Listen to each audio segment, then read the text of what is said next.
implementing funnel architecture to realign your throughput to suit your sales objectives. Now, what type of funnel should you begin with? If you don't yet have a funnel, that's really the purpose of this video. Is if you don't have a funnel, this is essentially how to choose one and build one, and the advantages and the disadvantages and so on and so forth. Okay, so let's get into it. Now, to decide on that and answer the question, let's look at the three main types of funnels that you may want to build. Okay, so number one is a low to mid-ticket webinar funnel. Now, the typical price point of this is going to be 1K to 2K only. Any higher, and you're going to struggle to actually get it converting well with paid traffic. Now, if, however, you're only driving, let's say, organic traffic, so let's say you have a massive YouTube or a massive Instagram, and you just put the link into your funnel in your bio, and loads of people are clicking that, fantastic. You know, that's awesome. That's going to solve a lot of problems, a lot of making ad problems and so on and so forth.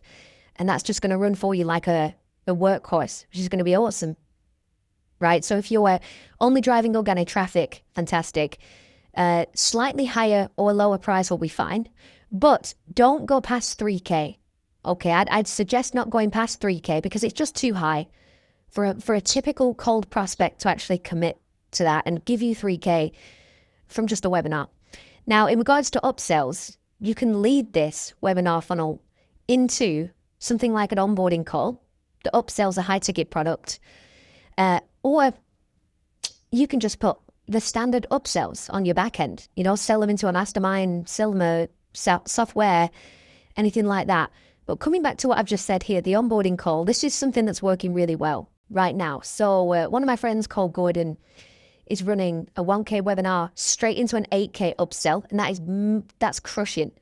And a couple of my other friends, Mikkels and Twins, are doing a 2K webinar into a 10K upsell, and that's making them like just unimaginable numbers.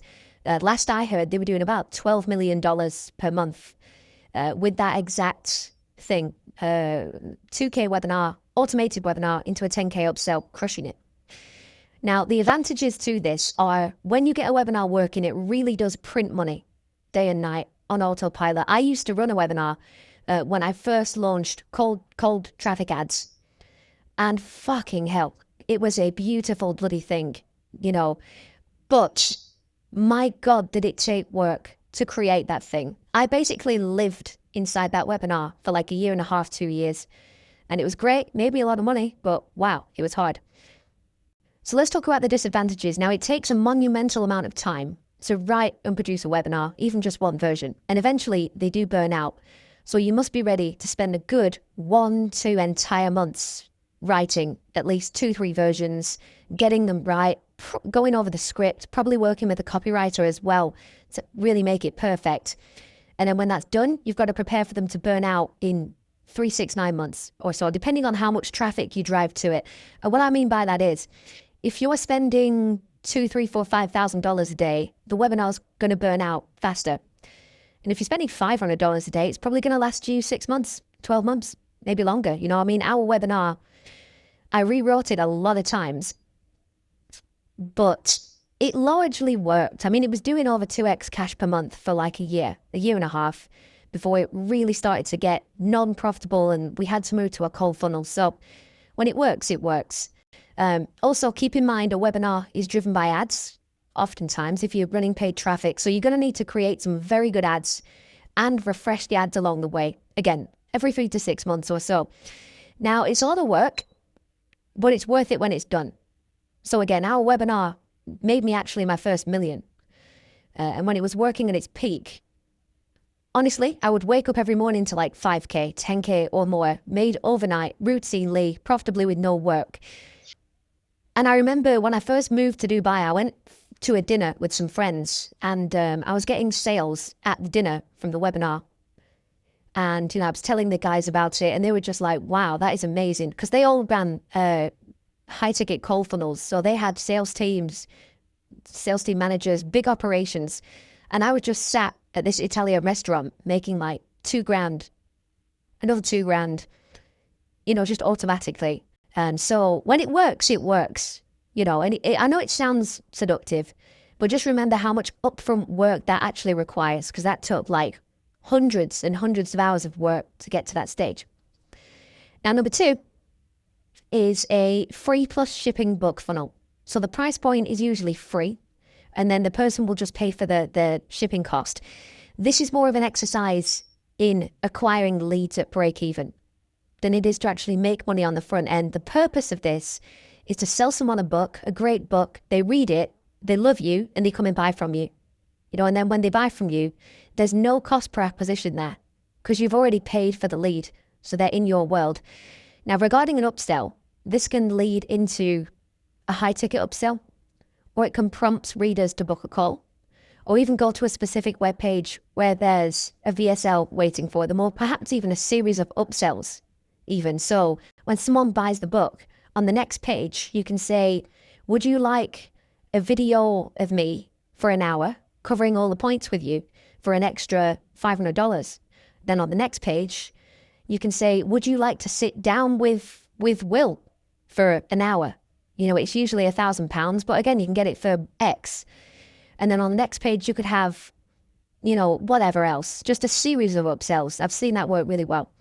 Now, advantages-wise, it is highly, highly, highly, highly scalable and consistent. And you can run it for months, if not longer, if it's done correctly. Because when it works, it works. The mathematics just makes sense.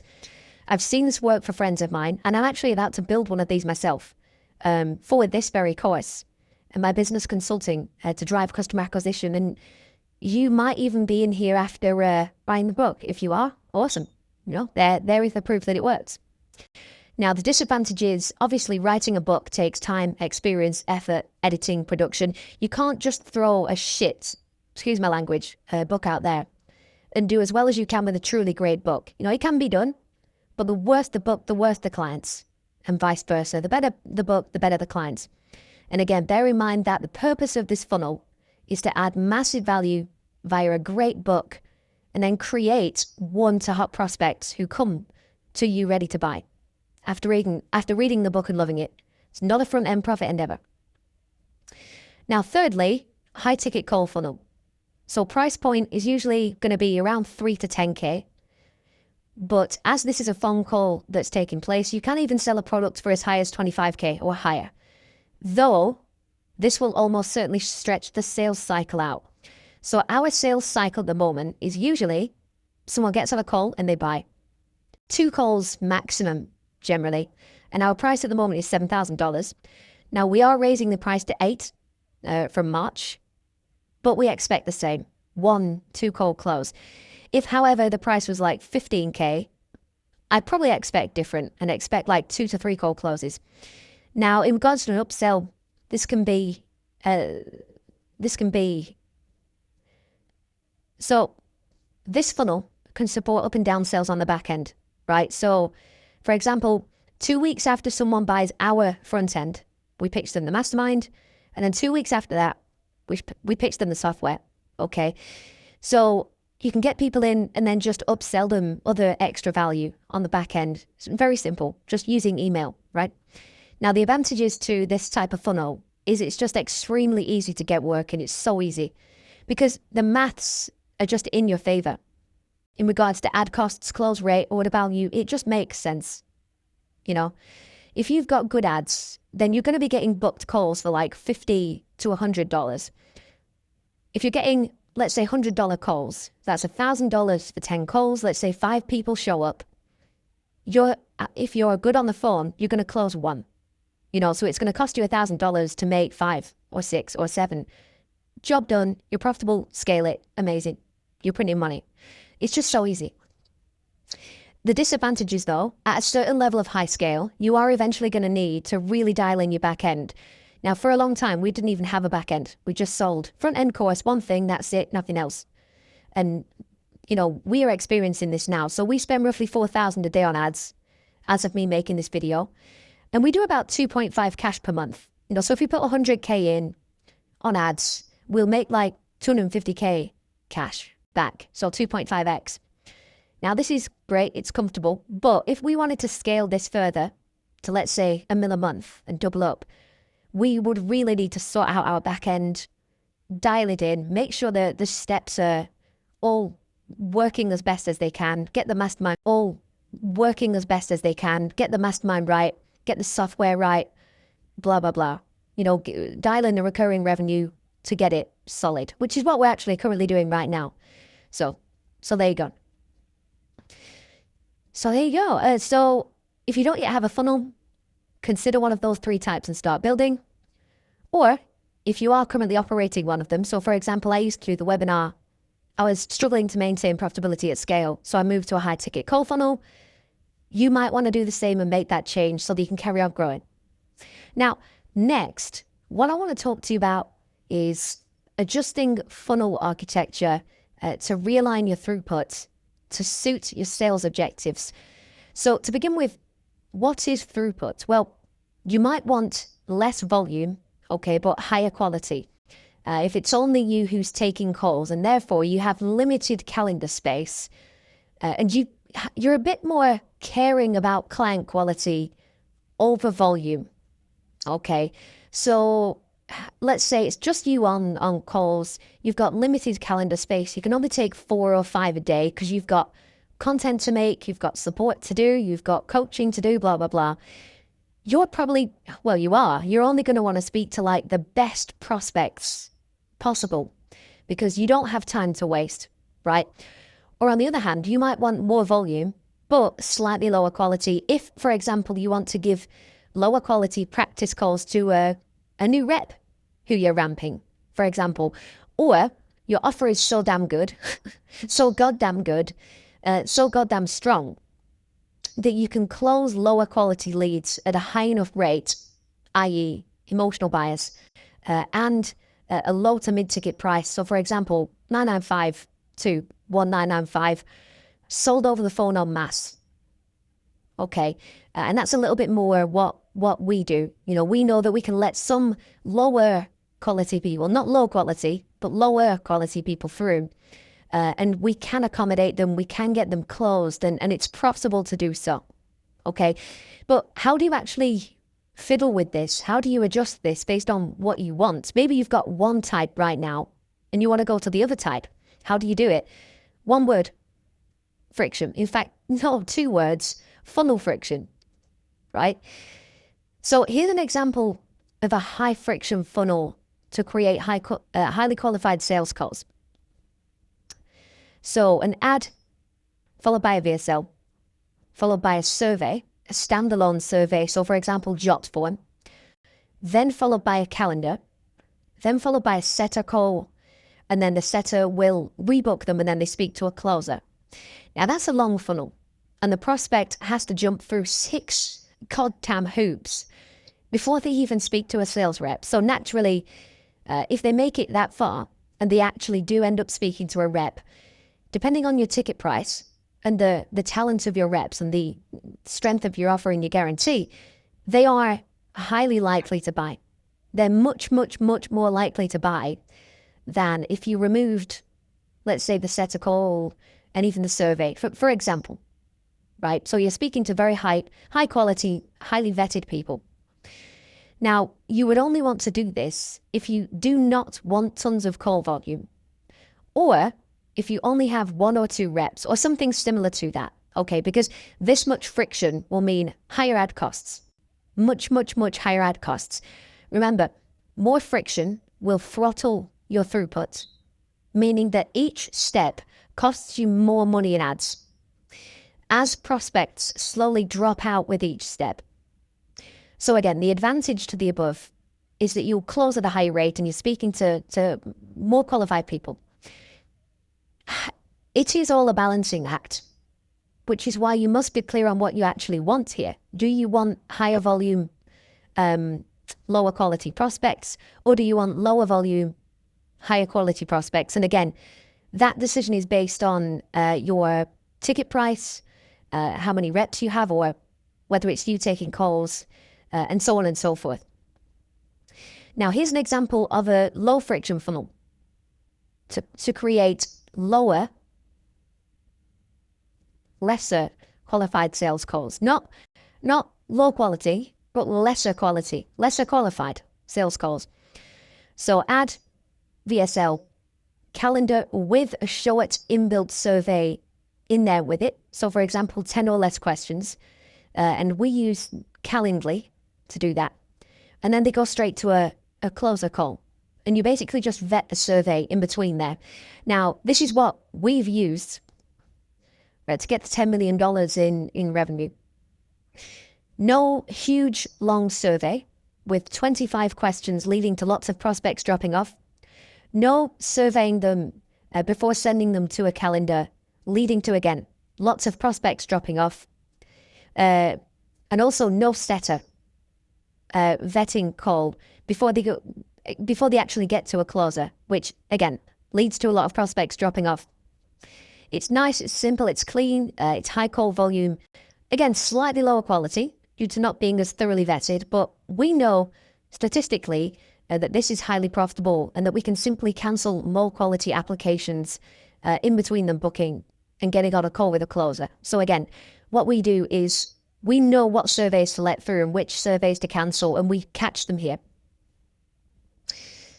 So which way should you go? Which one should you choose? Now, if you're selling a very specific product with a high ticket price, so let's just say $10,000 or above, then you'll likely want to add a little bit more friction to your funnel so that you aren't speaking to time wasters, essentially. And on the other hand, if you're selling a more mass market product like us at a mid-ticket price, so for example, we sell at $7,000, then you'll likely want to remove friction and simply vet prospects using their application answers. And in fact, I should just add this. So one thing to keep in mind is your on-the-call offer structure. For example, if you're able to ladder down from, let's say, 10K to 2.5K, then you won't actually need highly vetted prospects, because you can be more on price. So, let's say your price point is 10K, but actually you have other options. So for example, you might have bronze, silver, gold, platinum. You attempt to sell your 10K primarily, but it's possible for you to ladder down and let them in for 2.5K. If that's the case, you can let lesser qualified people through. And you should also be using funnel mathematics to remove the guessing in regards to applications as well. So if we haven't spoken about this one-to-one yet, please bring this up with me on a call. If you don't know what funnel mathematics is, it's super, super, super important.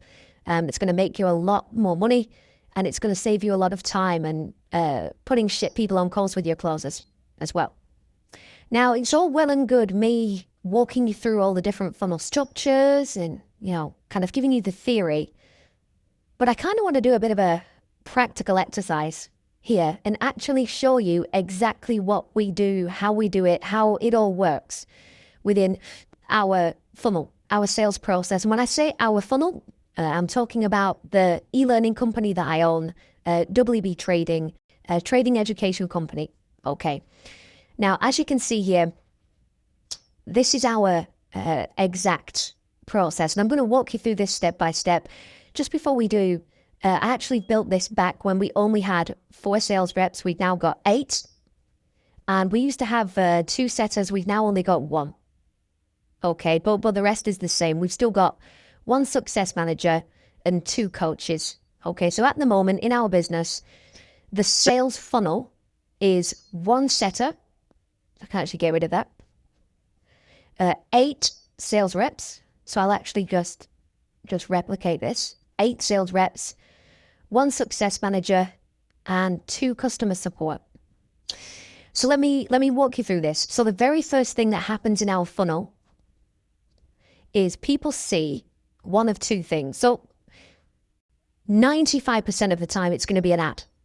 Okay, or if it's not an ad, it'll be a TikTok video or a YouTube video, an organic YouTube video. But most of the time, almost every single time, it's an ad.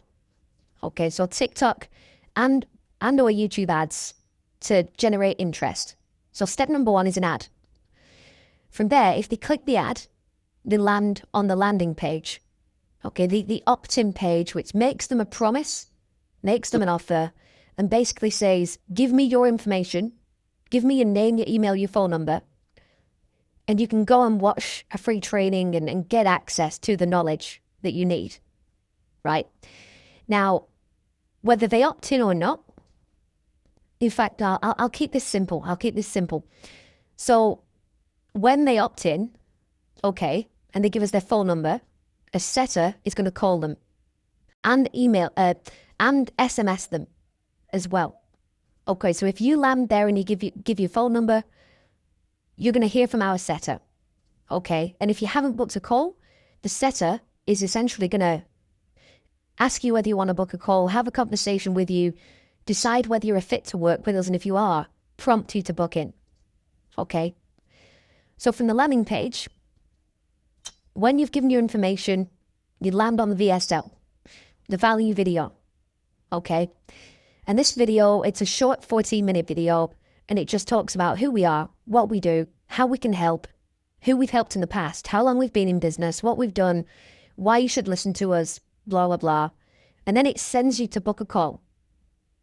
Okay, so it delivers value and it sends the prospect to book a call. If they click the book a call button, they land here.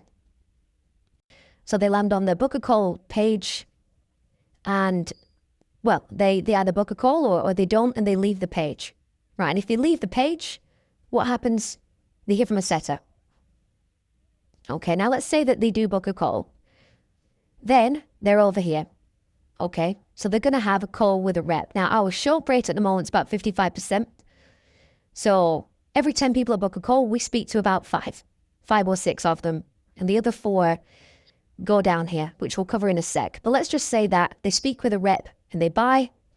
Amazing. They make a purchase, they become a client, and then they go into fulfillment over here. So they get a success manager, they get given one of the coaches, and that's it. You know, they speak with the success manager if they need help. They have coaching calls if they need coaching. They go through the program and they get the result and they're happy. Amazing. Now, let's say that they get here and they either don't buy or they don't attend. Then they're going to fall down here. Okay, so whether they either don't buy or they don't attend, they fall down here. And let's go with scenario 1. So let's say that they speak with a rep and they don't buy. Well, what's going to happen is that sales rep that they speak to, okay, is going to nurture them, going to send them some, maybe a YouTube video, maybe a blog post, maybe check in with them after 7 days, 10 days, 14 days, maybe give them another quick call or a WhatsApp. Hey, how's it going? How are you doing? How's your trading going? Do you need any help yet? Blah, blah, blah. And they're just going to look after them. Eventually, they're going to reoffer them as well after usually about 6-8 weeks or thereabouts. And they're just going to try the hardest to get them across the line. Okay. Now, outside of the rep, they're also going to go into retargeting and email follow-up as well. So irrelevant of the rep, they're going to see retargeting ads.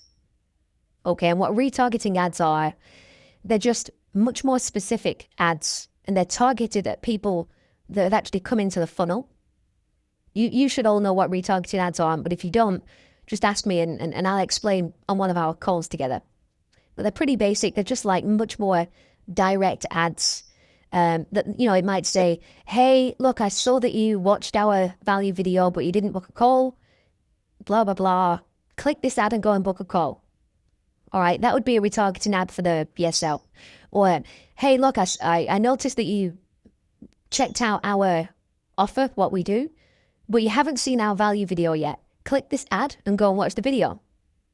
That'll be a opt-in retargeting ad. So retargeting ads are all about picking people up somewhere in the funnel and sending them back into the funnel. Okay, so that's retargeting.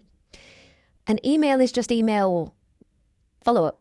So we send an email every 24 hours now, and to the whole list to just send them back to the booking page. Okay, so emails always just go back to the booking page. Retargeting ads also mainly go back to the booking page. Okay, So this is what happens. If they fall down here, they go, ooh, round here, down here, boom, back to the booking page. If they speak and they don't buy, ooh, back down again, back to the booking page. If they don't show up, they're back down here and they'll see a retargeting ad, back to the booking page. And this just repeats and repeats and repeats and repeats and repeats until they buy. So that's it. So that is literally our exact funnel structure. That's all the members of staff involved. So again, 8 reps, 1 setter, 1 success manager, 2 coaches. And just as an example of how powerful this is. So last month, we did, depending on the conversion rate, it was about $819,000 in revenue. So getting close to $1 million a month now, which is really exciting. And this is literally exactly what we do. This is how we do it. This is the whole business. This is it. Okay.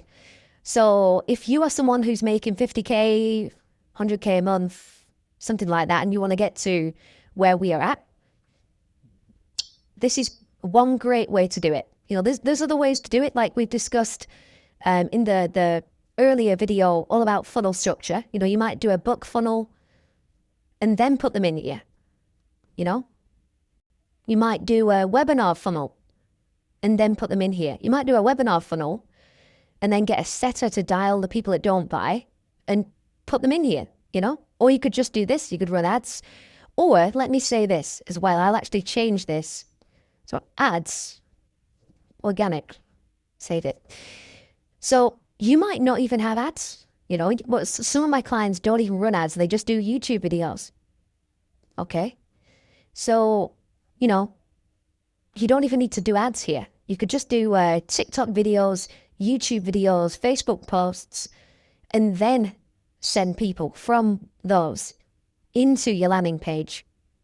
Okay, so this doesn't even have to be ads. This can be organic traffic. Nothing wrong with that. And in fact, I actually started with organic. I did organic for about 1.5 years. And I was able to get up to about 40K, 50K per month just with organic before I even turned ads on. That's kind of the start of my story. I didn't learn about ads for about 1.5 years after I'd started selling education. So you don't even need ads. Another thing that I'll say very quickly before we wrap this video up is you don't even need a setter. A setter is there for optimization purposes. A setter does not make or break the funnel. It just adds a bit of extra juice. So you don't even need a setter. And you don't even need this many reps either. You might not have a setter, and it might just be you on the phone as well. Might just be you on the phone. That's fine. You can do a lot of money that way, you know. So don't feel like you need a setter. Don't feel like you need reps at the start. You're not going to start with reps. You're going to do all of this yourself. And you might even be the success manager and the coach as well. You know, if you're doing 10K per month, 20K per month right now, then you've probably got none of that stuff right there yet. And you'll do that as you scale up. Right. But that's how it works, guys. You know, it's as simple as that. So hopefully this video helps. Hopefully that brings some clarity on the whole, you know, funnel side of things and what we actually do and how we do it and so on and so forth. If you do have any questions, of course, just ask on one of the upcoming calls. And yeah, I'll speak to you soon.